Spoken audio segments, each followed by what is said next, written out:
সর্বনাশ হয়ে গেছে, আমার ফেসে গেছি আমি। জাংকুক হাতের ইশারা দিয়ে সবাইকে চলে যেতে বলে আর তে মাথা নিচু করে দাঁড়িয়ে থাকে।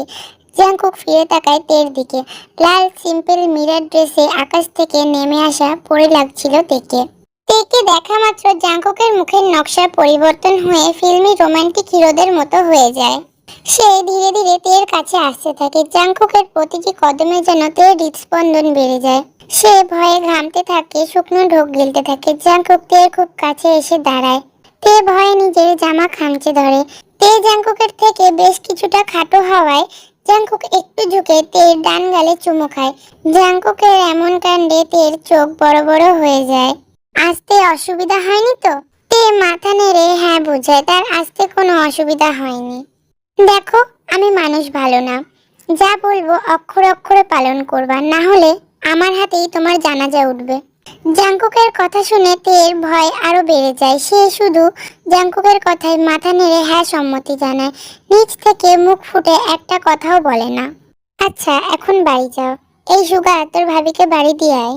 সুগা এসে খুব সম্মানের সাথে তেকে সাথে নিয়ে যায়। তে যতক্ষণ না যায় জাংকুক এক দৃষ্টিতে তাকিয়ে থাকে। তোমার চোখে দেখলাম আমার সর্বনাশ। জাংকুক সানগ্লাসটি খুলে ফু দিয়ে আবারও পরে ফেলে আর সিগারেটে টান দিতে দিতে রঙ্গমঞ্চখানার দিকে যায়। সারা রাস্তাতে নিজের গালে হাত দিয়ে রাখে। জাংকুক যে হঠাৎ তাকে চুমু খাবে এটা সে কল্পনাও করতে পারেনি। তে বাড়ি ফেরার সাথে সাথে লিসা তাকে জিজ্ঞাসা করে, কি রে, পরীক্ষা কেমন হলো আর এত তাড়াতাড়ি কিভাবে শেষ হলো? তে কোনো রকম বাহানা করে নিজের রুমে চলে আসে আর দরজা বন্ধ করে দেয়। দরজা বন্ধ করে খুব জোরে জোরে তে কান্না করতে থাকে। বারবার জাংকুকের বলা কথাগুলো তার মনে পড়ে যাচ্ছিল। সে যদি জাংকুকের কথা না শুনে তাহলে তার মৃত্যু নিশ্চিত, এটা তো তে বুঝেই গিয়েছিল। অবশ্য জাংকুকের ভয়াবহতার কথা তে এর আগেও শুনেছে। যাকে সবাই ভয় পায় শেষে কিনা সেই পড়ল তের গলায়। তে নিজের নিয়তির কথা ভেবে ভেঙে পড়ে। তের কান্নার মাঝেই তার ফোনে ভিডিও কল আসে জাংকুকের। জাংকুকের ছবি ভেসে ওঠার সাথে সাথে তের কান্না আরো বেড়ে যায়। এইভাবেই আরো দুইবার কল ধরে না তে। ঠিক তখনই তার ফোনে মেসেজ আসে জাংকুকের, আমাকে খারাপ হতে বাধ্য করো না, ইউ কান্ট হ্যান্ডেল মি। জাংকুকের থ্রেট পাওয়ার সাথে সাথে তে তাকে কল ব্যাক করে আর ভয়ে ভয়ে তাকায় তার দিকে। জাংকুক কিছু না বলে কিছুক্ষণ তের দিকে তাকিয়ে থাকে, তারপর ফোন কেটে দেয় আর তেও স্বস্তির নিঃশ্বাস ফেলে। কিন্তু পরক্ষণেই আবার তার ফোনে টেক্সট আসে, সি ইউ টুনাইট। টেক্সটটা দেখা মাত্রই তের আতঙ্ক আরো বেড়ে যায়। টুনাইট মানে জাংকুক আসবে রাতে, কিন্তু কেন, কি করতে? তে কি করবে কিছুই বুঝতে পারে না। এদিকে জাংকুকের আর একদিকে তার পরিবারের। কোথায় যাবে সে? Jeon villa. ইলেকশনের প্রচার শেষে মিস্টার ন্যামজুন বেশ ফুরফুরে মেজাজ নিয়ে ছোট বড় সকল নেতাদের নিয়ে সবেমাত্র খেতে বসেছিল জিওন ম্যানশনের বিশাল ডাইনিংয়ে। আর তাদের খাবার পরিবেশন করে দিচ্ছেন এই বাড়ির কর্ত্রী মিসেস কিম সিওক জিন। নরম স্বভাবের মিসেস জিন ছেলে বলতে অজ্ঞান। ছেলের সম্পর্কে কেউ বিন্দু পরিমাণ কটু কথা বললেও তার চোখে বিষ হয়ে যায় সে। ইলেকশনে প্রায় প্রতি রাতেই মিসেস জিন নিজের হাতে রান্না করে নেতাদের খাওয়ান। এখন এটি একটি পরম্পরায় পরিণত হয়েছে বললেই চলে। গিন্নি, আপনার ছেলে কি ফিরেছে? মিসেস জিন মুচকি এসে বললেন, কর্তা, আপনার ছেলে কি কখনো আপনার আগে ফিরেছে? মিস্টার ন্যামজুন একটি দীর্ঘ নিঃশ্বাস ফেলে আবারও খাওয়াতে মনোযোগী হন। জাংকুক যে কখন ফিরবে এটা একমাত্র জাংকুকই জানে। শত চেষ্টা করেও জাংকুককে ঘরে আটকে রাখতে পারেনি তারা। খাওয়া দাওয়ার মাঝে জাংকুকের জিপ আসার শব্দ ভেসে আসে। মিস্টার ন্যামজুন সদর দরজার বাইরে তাকিয়ে থাকেন। ছেলে যেহেতু চলেই এসেছে তাহলে একসাথেই খাবেন বলে, কিন্তু জাংকুককে দেখে তার চিন্তার অবনতি ঘটে। ভিলার মূল ফটক হতে জাংকুক আসছে। এক হাতে একটি মানুষের কাটা মাথা আর এক হাতে তার চিরচেনা সেই গোল্ডেন চাপাতি যা রক্তে রঞ্জিত, আর তার চোখে কালো চশমা যাতে একটু রক্তের ছিটাফোঁটা লেগে আছে। তা নিয়েই জাংকুক বাড়িতে প্রবেশ করে। জাংকুকের এমন ভয়ঙ্কর দৃশ্য দেখা মাত্রই নেতারা খাবার থুয়ে দাঁড়িয়ে যান।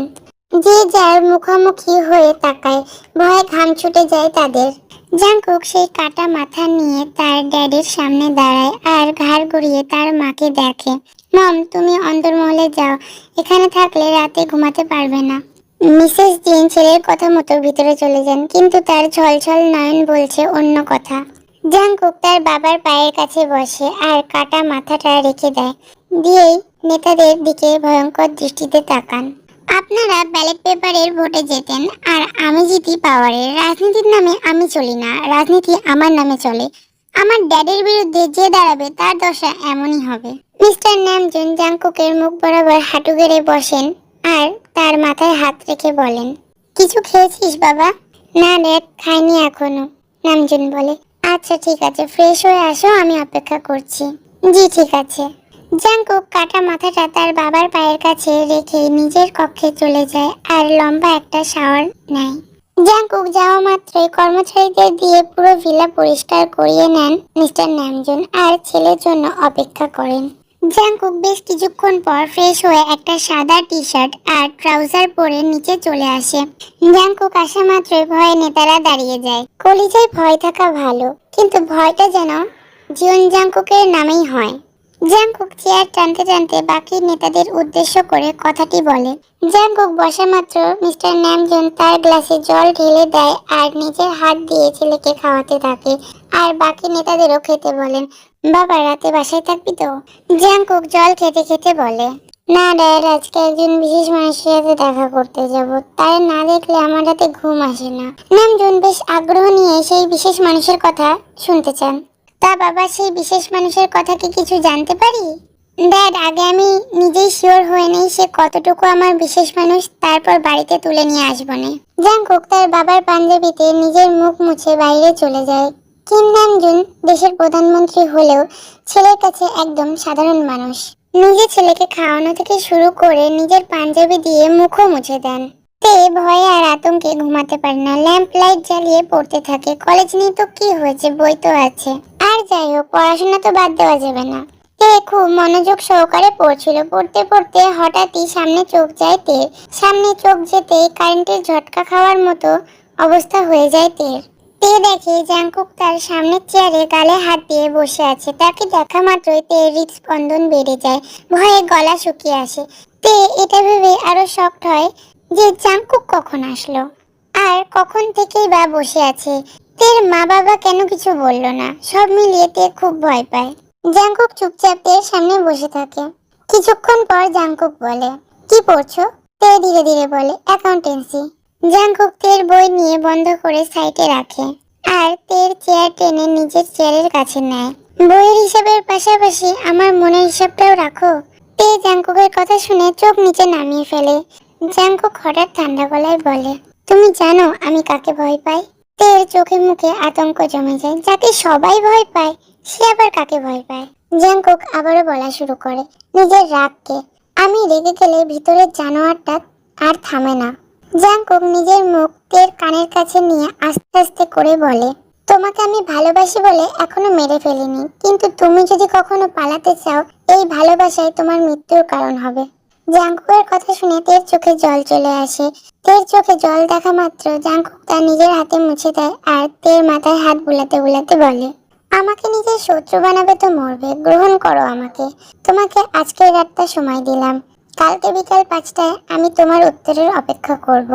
তে শুধু মাথা নিচু করে জাংকুকের কথা শুনে। ভয় তার ভিতর থেকে কোনো কথাই বের হয় না। জাংকুক উঠে দাঁড়ায় আর দরজার কাছে যায়। জাংকুক দরজা পর্যন্ত গিয়ে ঘুরে আবার আসে তের কাছে। এসে তের মুখ বরাবর মুখ এনে বলে, তোমাকে একটা চুমা দেই? জি। জাংকুক তের গালে একটা চুমু দেয়। উত্তরটা যেন হ্যাঁ হয় সুন্দরী, না হলে পরশুদিন বুড়িগঙ্গার ঘাটে তোমার পরিবারের লাশ ভাসবে। জাংকুক চলে যায় তের রুম থেকে আর তে পাথরের মূর্তির মতো ওখানেই বসে থাকে। সে জাংকুককে মন থেকে মানতে পারছে না, আবার না মেনেও যেতে পারছে না। খুব ভয় আর দোটানায় পড়ে যায় তে। সারা রাত আর দু চোখের পাতা এক করতে পারে না সে। জাংকুক তেদের বাড়ি থেকে এসে সোজা জীবন বিলাতে চলে যায় আর নিজের রুমে গিয়ে সেই দিন তের নাচের ভিডিও বড় স্ক্রিনে ছেড়ে দেয়। জাংকুক খুব মনোযোগ সহকারে তের নাচের ভিডিও দেখতে থাকে। ওরে, আমার মতো নির্দয় মানুষকে বশ করেছো তুমি, তোমার আর নিস্তার নেই আমার হাত থেকে। অন্যদিকে জাংকুককে আটকানো কিন্তু অনেক মুশকিল হয়ে যাচ্ছে। জাংকুকের বাপ মিস্টার নামজুন মিসেস জিনের কথায় কোনো উত্তর দেন না, চুপচাপ বসে থেকে শুধু তার কথাগুলো শুনছিলেন। আমি বলি কি জাঙ্কুকের একটা বিয়ে দাও। এইবার মিস্টার নামজুন একটু নড়ে চড়ে বসে। গিন্নি, আপনার ছেলের মাঝে আমি নিজের যুবক বয়সের ছায়া দেখতে পাই। আপনাকে যেভাবে বাড়ি থেকে তুলে এনে বিয়ে করেছিলাম, দেখবেন আপনার ছেলেও একদিন এমন কাজটাই করবে। মিসেস জিন একটু অন্যমনস্ক হয়ে বলেন, বাপ কা বেটা সিপাই কা ঘোড়া, কুছ নেই তো থোড়া থোড়া। কিছু বললেন গিন্নি?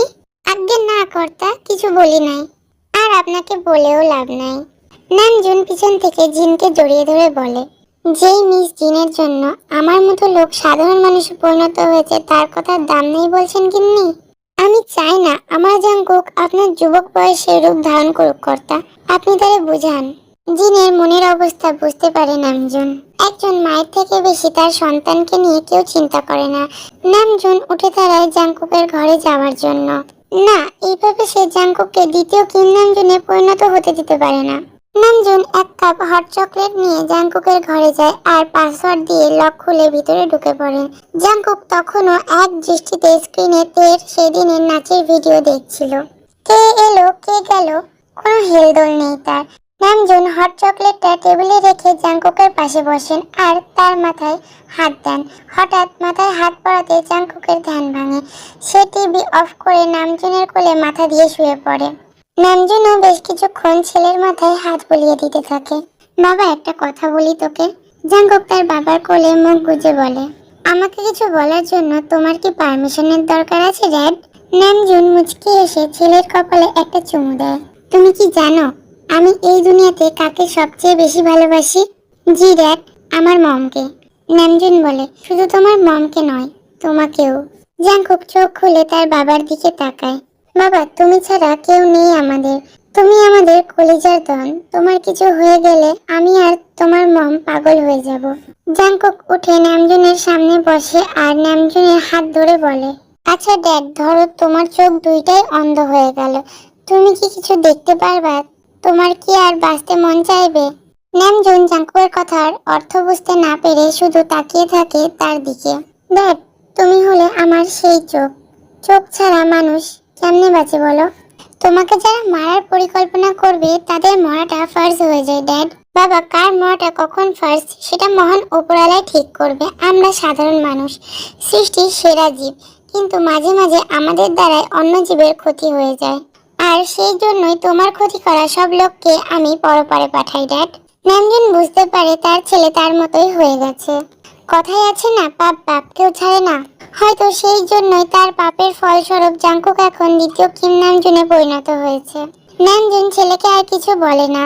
এখন জাঙ্কুকে কিছু বলা নেহাতি বোকামির কাজ ছাড়া আর কিছুই নয়। জাঙ্কুক আবারও তার বাবার কোলে শুয়ে পড়ে। তা বাবা, তুমি এত মনোযোগ দিয়ে কি দেখছিলে? আমার সর্বনাশ ড্যাড। নামজুন একটু ঘাবড়ে গিয়ে ছেলেকে শক্ত করে ধরে। যার ভয়ে বাঘে গরুতে এক ঘাটে জল খায় তার সর্বনাশ? এত বড় সাহস কার আমার ছেলে সর্বনাশ করবে? জাঙ্কুক খুব জোরে নিঃশ্বাস ছেড়ে বলে, এই সর্বনাশ সে সর্বনাশ নয় ড্যাড, কঠিন রোগে ধরেছে আমাকে। নামজুন এবার বুঝতে পারেন তার ছেলে কোন সর্বনাশের কথা বলছে। নামজুন আর জাঙ্কুকের কথোপকথনের মাঝেই জাঙ্কুকের ফোনে কল আসে।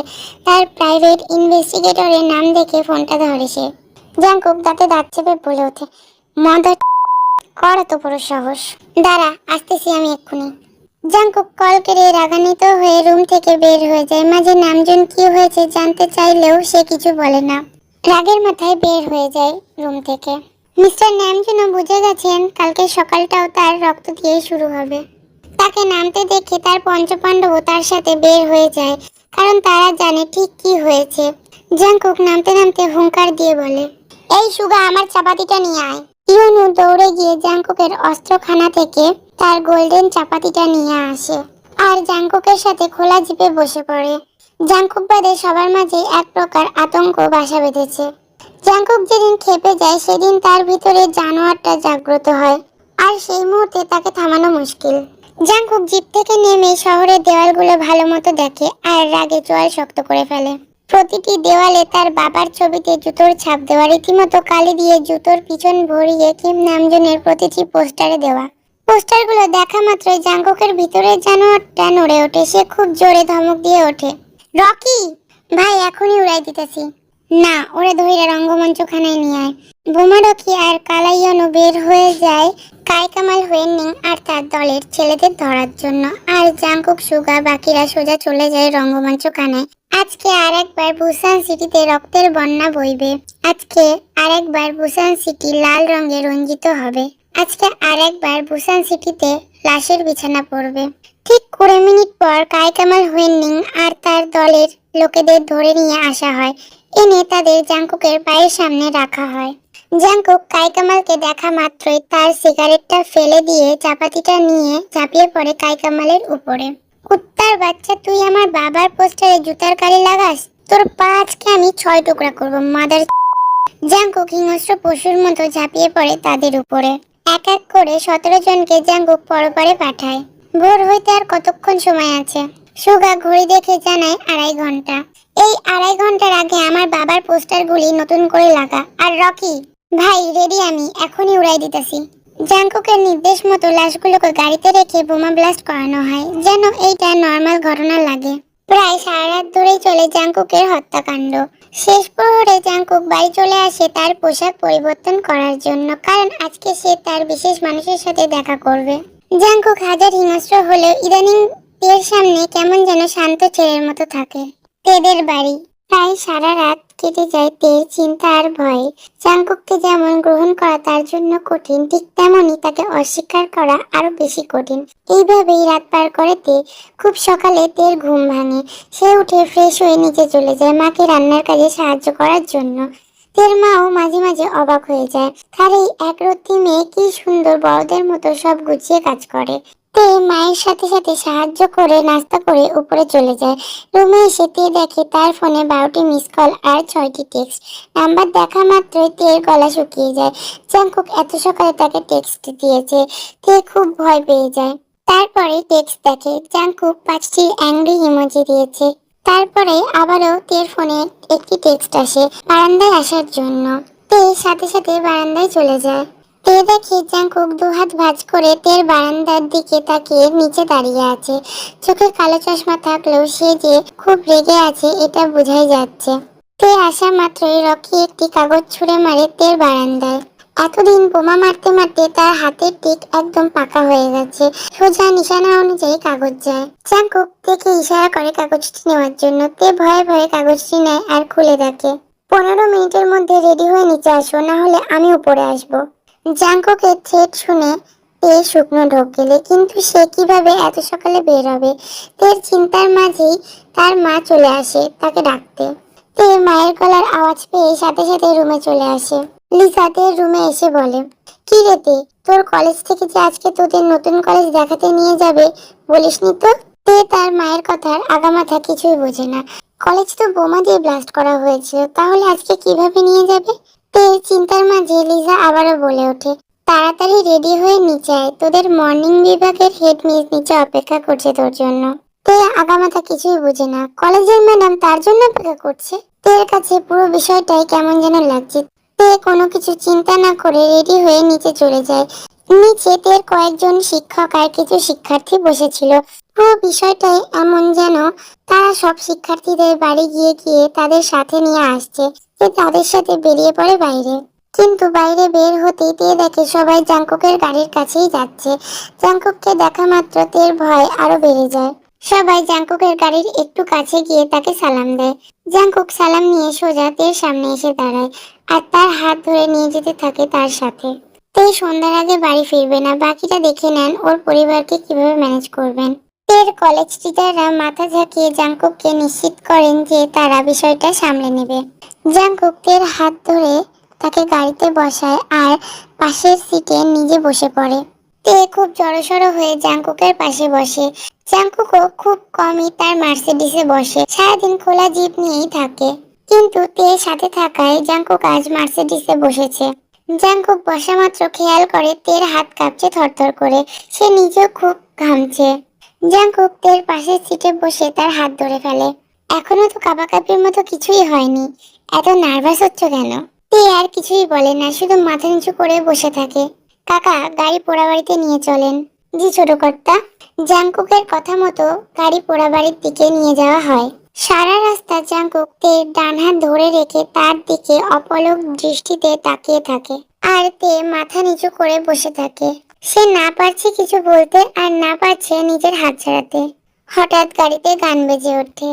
क्या जाने तू मेरे इरादे ले जाऊंगा सांसें चुरा के। তের ভয় আরো বেড়ে যায়। জাঙ্কুক শুধু তের দিকে তাকিয়ে থাকে। ধরে নাও গানটার প্রতিটা লাইন তোমার জন্য গাওয়া হচ্ছে। জাঙ্কুকের কথা শুনে তে তার চোখ বন্ধ করে ফেলে। না জানে কি হতে যাচ্ছে তার সাথে।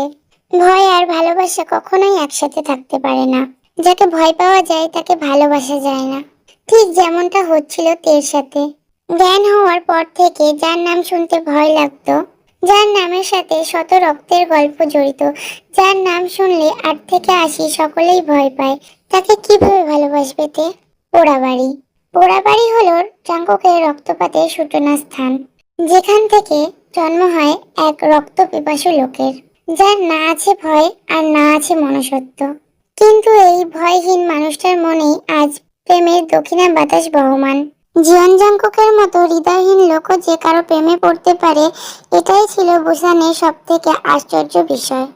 জাঙ্কুক সারা রাস্তা তের হাত ধরে থাকে আর এক দৃষ্টিতে তাকিয়ে থাকে তের দিকে। তেও ভয়ে জড়সড় হয়ে বসে থাকে। না পারছে জাঙ্কুকের হাত থেকে নিজের হাতটি ছাড়াতে, আর না পারছে নিজের মুখ আড়াল করে বসে থাকতে। গাড়িতে হঠাৎ ব্রেক পড়ায় জাঙ্কুকের ধ্যান সরে যায় তের থেকে। কি কাকা, এত সুন্দর দৃশ্য দেখাতে বাধা দিচ্ছ কেন? আগে ছোট কর্তা চলে এসেছি। জাঙ্কুক তের থেকে নজর সরিয়ে বাইরে নজর দেয়। জাঙ্কুকের গাড়ি আসার সাথে সাথে তার লোকজন গোল হয়ে দাঁড়ায় গাড়ির চারপাশে, আর জাঙ্কুকের দরজা খুলে দেয়। দরজা খুলতেই জাঙ্কুক নেমে পড়ে। জাঙ্কুক নামার সাথে সাথে আরেকজন তের দরজা খুলতে যায়। তা দেখে জাঙ্কুক অগ্নি দৃষ্টি দিয়ে তার দিকে তাকিয়ে বলে, খবরদার, শি ইজ মাই লেডি, চোখ নামা। জাঙ্কুকের কথা মতো সবাই জড়সড় হয়ে দাঁড়িয়ে নিজেদের মাথা নিচু করে রাখে। আর জাঙ্কুক অপর পাশে গিয়ে তের গাড়ির ডোর খুলে দেয়।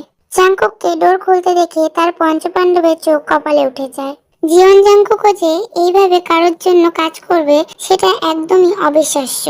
সাথে সাথে তারা চোখ নামিয়ে নেয়। জাঙ্কুক ডোর খুলে হাত বাড়ায় তের দিকে। তে প্রথমে আমতা আমতা করলেও জাঙ্কুকের চোখ রাঙানো দেখে সাথে সাথে তার হাত ধরে ফেলে আর গাড়ি থেকে নেমে পড়ে। জাঙ্কুক থেকে গাড়ি থেকে নামিয়ে তার হাত ধরে সামনের দিকে যেতে থাকে। তেও জাঙ্কুকের পিছন পিছন যেতে থাকে। তাদের সাথে জাঙ্কুকের পঞ্চপাণ্ডবও পিছু নেয়। একটু দূর যেতেই জাঙ্কুক দাঁড়িয়ে পড়ে আর পিছনে ফেরে। শালার ভাইরা, ভাই আর ভাবির রোম্যান্স দেখতে যাচ্ছি সাথে, ভাগ এখান থেকে। জাঙ্কুকের ধমক পড়ার সাথে সাথে সবাই যে যার মতো দৌড় দেয়, আর জাঙ্কুকও তেকে নিয়ে একদম পোড়া বাড়ির মাঝে চলে আসে। জাঙ্কুক তেকে মাঝে দাঁড় করায় আর তের দুই হাত ধরে। তে তখনও মাথা নিচু করেই দাঁড়িয়ে থাকে। জাঙ্কুক তেকে কিছু বলতে যাবে, ঠিক তখনই তে অনুভব করে কিছু একটা পড়ে তার কাঁধ ভিজে যাচ্ছে। তে সাথে সাথে তার কাঁধের দিকে তাকায় আর আটকে ওঠে। তে ভয় নিয়ে জাঙ্কুকের দিকে তাকিয়ে ভয় আর আতঙ্কে তে নিজের জ্ঞান হারিয়ে জাঙ্কুকের বুকে ঢলে পড়ে। আর জাঙ্কুক তার শক্ত বাহু দিয়ে তেকে ধরে রাখে। সাথে সাথে তার পঞ্চপাণ্ডব হাজির হয় সেখানে। তাদের মুখেও ভয়ের আভাস পাওয়া যায়। ভাই, ইস, কোনো কথা না। জাঙ্কুক এক ঝাটকা দিয়ে তার ধরে থাকা চাপাতিটা ফেলে দেয় আর তের অন্যের এক সাইড ছিঁড়ে হাতে পেঁচিয়ে নেয়। তেকে আতকোলা করে গাড়িতে বসিয়ে রেখে ডোর লক করে দেয় আর খুব হিংস্রতা নিয়ে সামনে এগিয়ে আসতে থাকে। সুগা, চাপাতি দে। জাঙ্কুকের হুঙ্কারের সাথে সাথে সুগা তাকে চাপাতি দিয়ে দেয় আর জাঙ্কুক তা নিয়ে সামনে এগিয়ে যেতে থাকে। জাঙ্কুক সামনে এগিয়ে যেতে যেতে রকি বাইক নিয়ে চলে আসে আর জাঙ্কুক তাতে উঠে পড়ে। কিছুক্ষণ আগে জাঙ্কুক তের দুই হাত ধরে তার মনের কথা বলতে যাচ্ছিল, ঠিক তখনই একটি উড়ন্ত চাপাতি তের কাঁধ বরাবর আসে আর সাথে সাথে জাঙ্কুক তা এক হাত দিয়ে ধরে ফেলে। চাপাতির গতি একটু বেশি হওয়ায় জাঙ্কুকের হাত বেশ অনেকটা ক্ষত হয়ে যায় আর তের কাঁধ ভিজে যায় রক্তে। এমন দৃশ্য দেখে তে নিজেকে ধরে রাখতে পারে না আর নেতিয়ে পড়ে জাঙ্কুকের বুকে। বর্তমান জাঙ্কুক চাপাতি হাতে নিয়ে বাইকে করে দুজন লোককে তাড়া করে। লোক দুটোর দৌড়ানোর গতি বেশ জোরে, কিন্তু যান্ত্রিক মেশিনের কাছে তাদের গতি কিছুই নয়, তাই খুব সহজেই ধরা পড়ে যায় তারা। রকি চলন্ত বাইক থেকে নেমে পড়ে আর জাঙ্কুক ফুল স্পিড দিয়ে সেই লোক দুটোকে ধরে ফেলে। লোক দুটোর কাছে যেতেই জাংকুক বাইক তাদের চারপাশে ঘোরাতে শুরু করে আর অপর হাতে থাকা চাপাতি দিয়ে তাদের মারতে শুরু করে। কোনো কিছু বলার সুযোগ দেয় না তাদের জাংকুক। হিংস্র বাঘের মতো ঝাঁপিয়ে পড়ে তাদের উপরে। দুজন লোকের রক্তে রাস্তাটা প্রায় লাল হয়ে ভরে যায়। কিছুক্ষণ পর জাংকুকের পঞ্চপাণ্ডব চলে আসে। রকি ভাই, এখনই উড়াইতাছি। ইউনু ভাই, সব ক্লিয়ার করতাছি। জাংকুক তার চাপাতিটা নিজের পোশাকে মুছে সুগার হাতে দিয়ে দেয় আর সিগারেটে টান দিতে দিতে পোড়াবাড়ির উদ্দেশ্যে চলে যায়। জাংকুক পোড়াবাড়িতে এসে গাড়ির কাছে চলে যায় আর ডোর খুলে দেখে তে তখনও অজ্ঞান হয়েই আছে। জাংকুক তেকে কোলে নিয়ে পোড়াবাড়ির ভেতরে চলে যায় আর তেকে নিজের কোলে বসিয়ে তার গালে কয়েকবার টোকা দেয়, কিন্তু তে ওঠে না। এই কাকা, আগে ছোট কর্তা, জল নিয়ে আসেন তো। ড্রাইভার জলের বোতল এনে জাংকুকের হাতে দেয় আর জাংকুকের ইশারাতে চলে যায়। জাংকুক সুন্দর মতো একটু জল নিয়ে তের মুখে ছিটা দেয়। জল দেওয়ার কিছুক্ষণের মধ্যেই তে ধীরে ধীরে চোখ খোলে। চোখ খোলার সাথে সাথে তে জাংকুকের মুখটি দেখতে পায় আর ভয়ে তাড়াতাড়ি করে উঠতে যায়, কিন্তু জাংকুক তাকে খুব শক্ত করে ধরে ফেলে। তে ভালো মতোই খেয়াল করে সে জাংকুকের কোলে। জাংকুক কোনো কথা না বলে সোজা তেকে জড়িয়ে ধরে আর তার গায়ে লেগে থাকা রক্তগুলো তের শরীরে লেগে যায়। জাংকুক এত জোরে তেকে ধরে যে তের নিঃশ্বাস নিতেও কষ্ট হয়। কিছুক্ষণ পর জাংকুক তেকে ছেড়ে দেয় আর গালে লেগে যাওয়া রক্তগুলো মুছতে থাকে। জাংকুক তের মুখ পরিষ্কার করতে করতে বলে, এত শুকনো হাড্ডি কেন তুমি? তে হঠাৎ এমন প্রশ্ন শুনে কি বলবে কিছুই ভেবে পায় না। জি, মানে এত চিকন কেন তুমি? ওজন বলতে কিছুই নাই। বাপ মায়ে খাইতে দেয় না? তে মাথা নিচু করে আস্তে আস্তে বলে, জি দেয়। হ্যাঁ, বাল দেয়।